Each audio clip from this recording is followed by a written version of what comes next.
Hello friends, ಎಲ್ಲರೂ ಹೇಗಿದ್ದೀರಾ? I hope ಎಲ್ಲರೂ ಚೆನ್ನಾಗಿದ್ದೀರಾ ಅಂತ ಭಾವಿಸ್ತೀನಿ. ನಾನು ನಿಮ್ಮ ಪ್ರೀತಿಯ Shaila Satish. Welcome back to my channel. ಇವತ್ತಿನ ನನ್ನ ವಿಡಿಯೋದಲ್ಲಿ ಒಂದು ಸಿಂಪಲ್ ಸ್ಯಾರಿ ಕುಚ್ಚನ್ನು ನಮ್ಮ ಒಂದು ಸ್ಯಾರಿಗೆ ನಾವೇ ಹೇಗೆ ಹಾಕೋಬೋದು ಅನ್ನೋದನ್ನು ನಾನು ತೋರಿಸ್ತೀನಿ. ಸೊ ಇದು ತುಂಬ ಸಿಂಪಲಾಗಿ ಹೇಳ್ಕೊಡ್ತೀನಿ. ಸೊ ಬಿಗಿನರ್ಸ್ಗೆ ಸ್ವಲ್ಪ ಹೆಲ್ಪ್ ಆಗ್ಬೋದು ಅಂತ ಹೇಳಿ ಎಷ್ಟು ಸ್ಟೆಪ್ ವೈಸ್ ಸ್ಟೆಪ್ ನಾವು ಈಸಿಯಾಗಿ ಈ ರೀತಿ ಹಾಕೊಂತು ಅಂದರೆ ನಿಜ ನಿಮಗೆ ಕಷ್ಟ ಅಂತ ಅನಿಸಲ್ಲ. ಕೆಲವೊಂದು ಟ್ರಿಕ್ಸ್ ಮತ್ತು ಸಿಂಪಲ್ ಸ್ಟೆಪ್ಸನ್ನು ಹೇಳ್ತೀನಿ. ಸೊ ಅದನ್ನು ಫಾಲೋ ಮಾಡಿ ನೀವು ಈಸಿಯಾಗಿ ಈ ಒಂದು ಕುಚ್ಚನ್ನು ಹಾಕೋಬೋದು. ಸೊ ಯಾರೆಲ್ಲ ನನಗೆ ಗೊತ್ತಿಲ್ಲ, ಬರೋದೇ ಇಲ್ಲ ಅನ್ನೋರು ಒಂದು ಸಾರಿ ಸ್ಕಿಪ್ ಮಾಡ್ತೀನಿ, ವಿಡಿಯೋ ಫುಲ್ ವಾಚ್ ಮಾಡಿ. ಸೊ ದಟ್ ನಿಮಗೆ ಗೊತ್ತಾಗುತ್ತೆ ಯಾವ ರೀತಿ ಎಲ್ಲ ಸ್ಟೆಪ್ಸ್ ಹಾಕ್ಕೊಂಡು ಹೋಗಬೇಕು, ಹಾಗೆಯೇ ಫಿನಿಶಿಂಗ್ ಯಾವ ರೀತಿ ಬರುತ್ತೆ ಅಂತ ಹೇಳಿ. ಸೊ ಆ್ಯಸ್ ಯೂಶ್ವಲ್ ಮೊದಲು ಸ್ಯಾರಿ ಯಾವ ಕಲರ್ ಇದೆ, ಇಲ್ಲಿ ಬಂದು ಸ್ಯಾರಿ ಬಂದು ಸ್ವಲ್ಪ ಡಾರ್ಕ್ ಲ್ಯಾವೆಂಡರ್ ಕಲರ್ ಇದೆ ಮತ್ತು ಡಾರ್ಕ್ ಬ್ಲೂ ಕಲರಲ್ಲಿ ಬಾರ್ಡರ್ ಇದೆ. ಸೊ ಅದಕ್ಕೋಸ್ಕರ ನಾನು ಲ್ಯಾವೆಂಡರ್ ಕಲರ್ನ ಮೊದಲಿಲ್ಲಿ ನಾನು ಲ್ಯಾವೆಂಡರ್ ಕಲರ್ ತಗೊಂಡು ಈ ರೀತಿ ಒಂದು ಟೇಬಲ್, ಚೇರ್ ಅಥವಾ ಮೆಷಿನ್ ಯಾವುದಾದ್ರೂ ಆಗ್ಬೋದು, ಸ್ವಲ್ಪ ಲೆಂತಿ ಆಗಿರೋಂತಹ ಒಂದು ಟೇಬಲ್ ಅಥವಾ ಚೇರನ್ನ ಸೆಲೆಕ್ಟ್ ಮಾಡಿ. ಸೊ ದಟ್ ನಮಗೆ ದಾರ ಏನಾಗುತ್ತೆ ಸ್ವಲ್ಪ ಲಾಂಗ್ ಆಗಿ ಬರುತ್ತೆ. ಸೊ ಹಂಗಾಗಿ ನಾವು ಪದೇ ಪದೇ ದಾರ ಪೋಣಿಸ್ಕೊಳ್ಳೋದು ಈ ಕಥೆಗಳಿರಲ್ಲ. ಸೊ ದಟ್ ನಾವು ಬೇಗ ಬೇಗ ಕುಚ್ಚುಗಳನ್ನು ಹಾಕೋಬೋದು. ಅದಕ್ಕೋಸ್ಕರ ನನ್ನ ಹತ್ರ ಈ ಥರ ಒಂದು ಸಿಂಪಲ್ ಟೇಬಲ್ ಇದ್ದಿದ್ದರಿಂದ ನಾನು ಈ ಒಂದು ಟೇಬಲನ್ನೇ ಈ ರೀತಿ ದಾರಗಳನ್ನು ಸುತ್ಕೊತಾ ಇದ್ದೀನಿ. ಈ ಪ್ಯಾಡ್ ಅಥವಾ ಈ ನೋಟ್ಬುಕ್ ಏನಿದೆ ಅದರಲ್ಲೂ ಕೂಡ ಹಾಕೋಬೋದು. ಬಟ್ ಅದು ನಾವು ಸ್ವಲ್ಪ ಲೆಂತ್ ಕಡಿಮೆ ಇರೋದ್ರಿಂದ ಪದೇ ಪದೇ ಪೋಣಿಸ್ಕೊಳ್ಬೇಕಾಗುತ್ತೆ. ಸೊ ಬೇಗ ಬೇಗ ಕುಚ್ಚುಗಳು ರೆಡಿ ಆಗೋಲ್ಲ. ಸೊ ಅದಕ್ಕೋಸ್ಕರ ನಾನು ಈ ರೀತಿ ಟೇಬಲನ್ನೇ ಇಟ್ಕೊಂಡು ರೆಡಿ ಮಾಡ್ಕೊತಾ ಇದ್ದೀನಿ ದಾರನ. ಒಂದು 75 ಅಷ್ಟು ರೌಂಡನ್ನ ನೀವು ತಗೋಬೇಕಾಗುತ್ತೆ. 75 + 75 ನಮಗೆ 150 ಅಷ್ಟು ದಾರಗಳು ಸಿಗುತ್ತಲ್ವ. ಸೊ ಅದಕ್ಕೋಸ್ಕರ ಒಂದು 70 ಅಥವಾ 75 ದಾರಗಳನ್ನ ತಗೊಂಡ್ರೆ ಸಾಕು. ಮೊದಲು ನಾನಿಲ್ಲಿ ಲ್ಯಾವೆಂಡರ್ ಕಲರ್ನ ತಗೊಂಡು ಈ ರೀತಿ ಸುತ್ಕೊತಾ ಇದ್ದೀನಿ.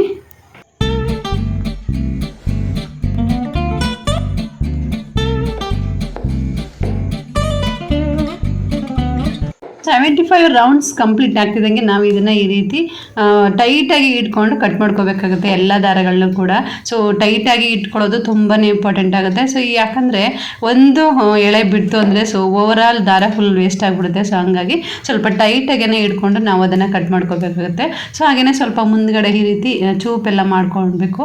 ಯಾಕಂದರೆ ಸೂಜಿ ಚೆನ್ನಾಗಿ ಅದು ಪೋಣಿಸ್ಕೊಳ್ಳೋಕ್ಕೆ ಈಸಿ ಆಗಬೇಕಲ್ವ. ಅದಕ್ಕೋಸ್ಕರ ಇಷ್ಟು ಎಳೆಗಳನ್ನ ನಾವು ಸರಿಯಾಗಿ ಪೋಣಿಸ್ಕೊಳಕ್ಕಾಗಲ್ಲ ಅಂತ ಅನ್ನೋರು ಬೇಕಿದ್ರೆ ನೀವು ಸ್ವಲ್ಪ ಫ್ಯಾಬ್ರಿಕ್ ಗ್ಲೂ ಇರುತ್ತಲ್ವ ಅದನ್ನು ತಗೊಂಡು ಮುಂದ್ಗಡೆ ಹಚ್ಚಿದ್ರೆ ಸೊ ಎಲ್ಲ ಎಳೆಗಳು ಒಟ್ಟಾಗಿರುತ್ತೆ. ಸೊ ದಟ್ ನಮಗೆ ಪೋಣಿಸ್ಕೊಳ್ಳೋಕ್ಕೂ ಕೂಡ ಈಸಿ ಆಗುತ್ತೆ. ಸೊ ಈ ಒಂದು ಟ್ರಿಕ್ನು ಕೂಡ ನೀವು ಯೂಸ್ ಮಾಡ್ಕೋಬೋದು.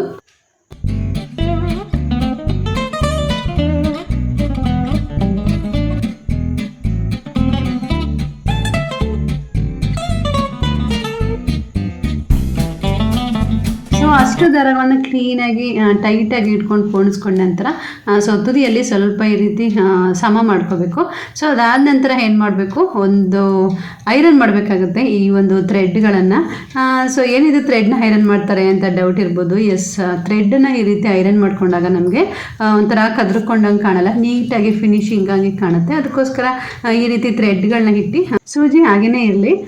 ಸೊ ಈ ರೀತಿ ನಾವು ಅದನ್ನು ಇಟ್ಕೊಂಡು ಸ್ಟ್ರೈಟಾಗಿ ಐರನ್ ಮಾಡ್ಕೋಬೇಕಾಗುತ್ತೆ. ಸೊ ಐರನ್ ಮಾಡೋದ್ರಿಂದ ನಮಗೆ ಒಂಥರ ಫಿನಿಶಿಂಗ್ ಚೆನ್ನಾಗಿ ಬರುತ್ತೆ. ಅದಕ್ಕೋಸ್ಕರ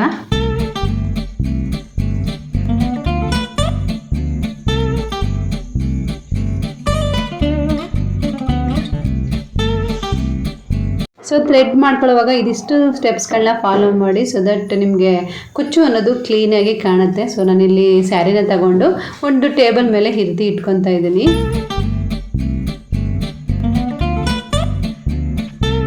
ನಾನಿಲ್ಲಿ ಒಂದು ಕುಚ್ಚು ಹಾಕಾದ ನಂತರ ಅರ್ಧ ಇಂಚು ಗ್ಯಾಪನ್ನು ಕೊಟ್ಟು ಸೊ ಅದಾದ ನಂತರ ನಾನು ಕುಚ್ಚನ್ನು ಸ್ಟಾರ್ಟ್ ಮಾಡ್ತಾ ಇದ್ದೀನಿ.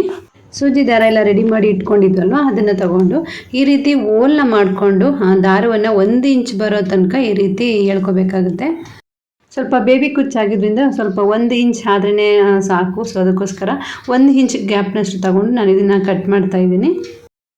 ಸೊ ನಿಮಗೆ ಪ್ರಾಕ್ಟೀಸ್ ಆಗೋರಿಗೆ ಈ ಥ್ರೆಡ್ ಹಾಗೇ ಬಿಟ್ಕೊಂಡು ಅದಾದ ನಂತರನೇ ಕಟ್ ಮಾಡ್ಕೋಬೋದು. ಸೊ ನಾನು ಇಲ್ಲಿ ಮೊದಲೇ ಕಟ್ ಮಾಡಿಬಿಟ್ಟಿದ್ದೀನಿ.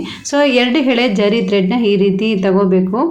ಮಾಮೂಲಿ ಸೂಜಿ ಬರುತ್ತಲ್ಲ, ಹೇಮಿಂಗ್ ಸೂಜಿ, ಅದರಲ್ಲೇ 2 ಎಳೆ ಜರಿ ಥ್ರೆಡ್ ನಾನು ಈ ರೀತಿ ಪೋಣಿಸಿ ಇಟ್ಕೊಂಡಿದ್ದೀನಿ. 2 ಎಳೆಗಳನ್ನು ನಾವು ಸಮವಾಗಿ ಬಿಟ್ಕೋಬೇಕು. ಸೊ ದಾರನ ಈ ರೀತಿ ಟೈಟಾಗಿ ಇಟ್ಕೊಂಡು ಅದಾದ ನಂತರ ಮಧ್ಯದಿಂದ ಸೂಜಿನ ಪಾಸ್ ಮಾಡಿಕೊಂಡು ಸೈಡಲ್ಲಿ ಏನು ಜರಿ ಥ್ರೆಡ್ ಬರುತ್ತೆ ಅದ್ರ ಒಳಗಡೆಯಿಂದ ಸೂಜಿನ ಪಾಸ್ ಮಾಡ್ಕೋಬೇಕು. ಸೊ ಆವಾಗ ಲಾಕ್ ಆಗುತ್ತೆ. ಸೊ ಇದೇ ರೀತಿ 3 ಸರಿ ಮಾಡಬೇಕಾಗುತ್ತೆ. ಸ್ವಲ್ಪ ಅಬ್ಸರ್ವ್ ಮಾಡಿದ್ರೆ ನಿಮಗೆ ಅರ್ಥ ಆಗುತ್ತೆ. ಈ ರೀತಿ ಸೈಡಿಂದ ದಾರ ತಗೊಳ್ಳೋದು, ಹಾಗೆಯೇ ಈ ರೀತಿ ಲಾಕ್ ಮಾಡೋದು. ಮತ್ತೆ ಅದೇ ರೀತಿ ಸೂಜಿನ ಸೈಡಿಂದ ತಗೊಂಡು ದಾರದ ಒಳಗಡೆಯಿಂದ ನುಗ್ಗಿಸಿ ಸೊ ಅದಾದ ನಂತರ ಲಾಕ್ ಮಾಡೋದು. ಸೊ ಇದೇ ರೀತಿ 3 ಸರಿ ಅಥವಾ 4 ಸರಿ ಮಾಡಿದ್ರೆ ಆಯಿತು, ತುಂಬ ಟೈಟಾಗಿ ಕುತ್ಕೊಳ್ಳುತ್ತೆ.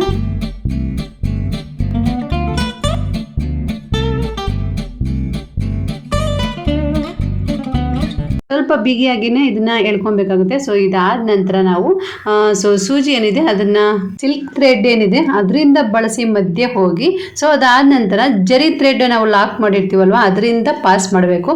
ಸೊ ದಟ್ ಅದು ಕೆಳಗಡೆಗೆ ಬರುತ್ತೆ ಜರಿ ಥ್ರೆಡ್. ಸೊ ಆ ಜರಿ ಥ್ರೆಡ್ ಕೆಳಗಡೆ ಬಂದ ನಂತರ ಸೊ ಅದನ್ನು ಕೂಡ 1 ಇಂಚಿನಷ್ಟು ಇಟ್ಕೊಂಡು ನಾವು ಅದನ್ನು ಕಟ್ ಮಾಡಿ ತೆಗಿಬೇಕಾಗುತ್ತೆ. ಸೊ ಜರಿ ಥ್ರೆಡ್ ನಮಗೆ ಸಿಲ್ಕ್ ಥ್ರೆಡ್ ಒಳಗಡೆ ಸೇರ್ಕೊಂಡ್ಬಿಡುತ್ತೆ. ಸೊ ದಟ್ ನಮಗೆ ಒಂಥರ ಶೈನಿಂಗ್ ಕಾಣುತ್ತೆ, ಫಿನಿಶಿಂಗ್ ಕಾಣುತ್ತೆ.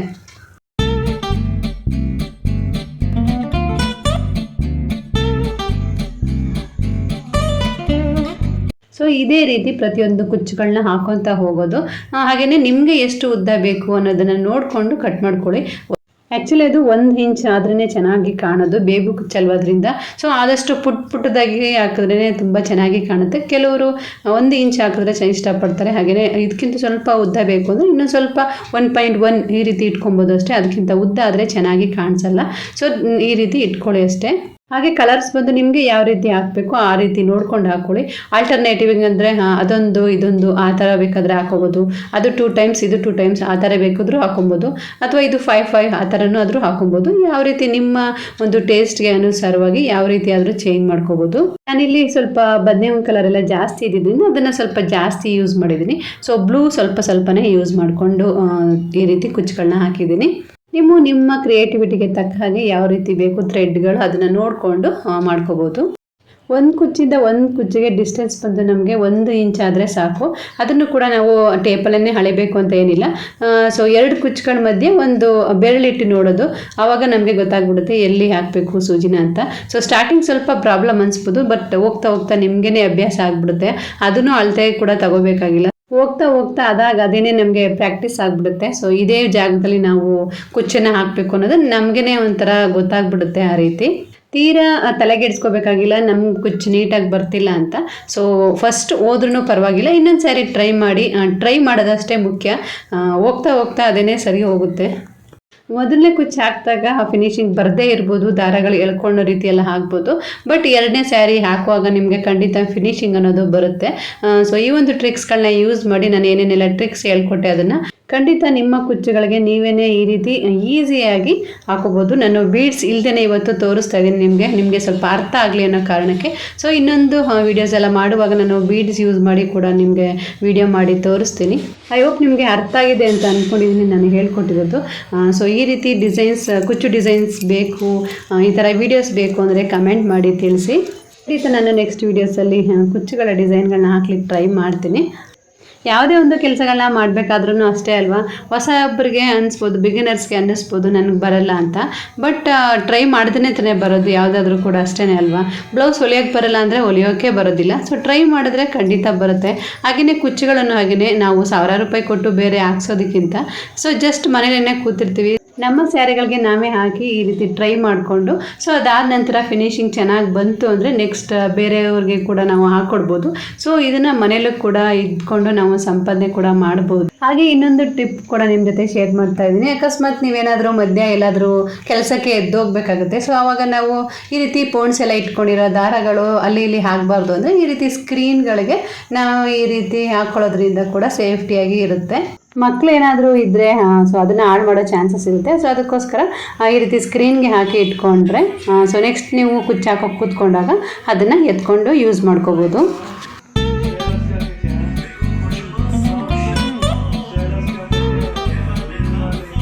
ಸೊ ಇದಾಗಿತ್ತು ಇವತ್ತಿನ ನನ್ನ ವಿಡಿಯೋ. ಐ ಹೋಪ್ ನಿಮಗೆಲ್ಲ ಈ ವಿಡಿಯೋ ಇಷ್ಟ ಆಗಿದೆ ಅಂತ ಭಾವಿಸ್ತೀನಿ. ಇಷ್ಟ ಆಗಿದ್ರೆ ಪ್ಲೀಸ್ ಲೈಕ್, ಶೇರ್, ಕಮೆಂಟ್ನ ಮಾಡಿ. ಹಾಗೆಯೇ ಯಾರೆಲ್ಲ ನನ್ನ ಚಾನಲ್ನ ಇನ್ನೂ ಸಬ್ಸ್ಕ್ರೈಬ್ ಮಾಡ್ಕೊಳ್ಳದೆ ನೋಡ್ತಾ ಇದ್ದರೆ ಪ್ಲೀಸ್ ಸಬ್ಸ್ಕ್ರೈಬ್ ಮಾಡ್ಕೊಂಡು ನೋಡಿ. ಹಾಗೆಯೇ ಪಕ್ಕದಲ್ಲಿ ಇರುವಂತಹ ಬೆಲ್ ಬಟನ್ ಪ್ರೆಸ್ ಮಾಡಿ. ಸೊ ದಟ್ ಯಾವುದೇ ಒಂದು ವಿಡಿಯೋ ಹಾಕಿದ ತಕ್ಷಣ ನಿಮಗೆ ನೋಟಿಫಿಕೇಶನ್ ಬರುತ್ತೆ. ಸೊ ದಟ್ ನನ್ನ ಮೊದಲ ವ್ಯೂವರ್ ನೀವು ಆಗ್ಬೋದು. ಸಿಗೋಣ ಮತ್ತೊಂದು ಹೊಸ ವಿಡಿಯೋದಲ್ಲಿ. Till then bye, take care, thank you for watching.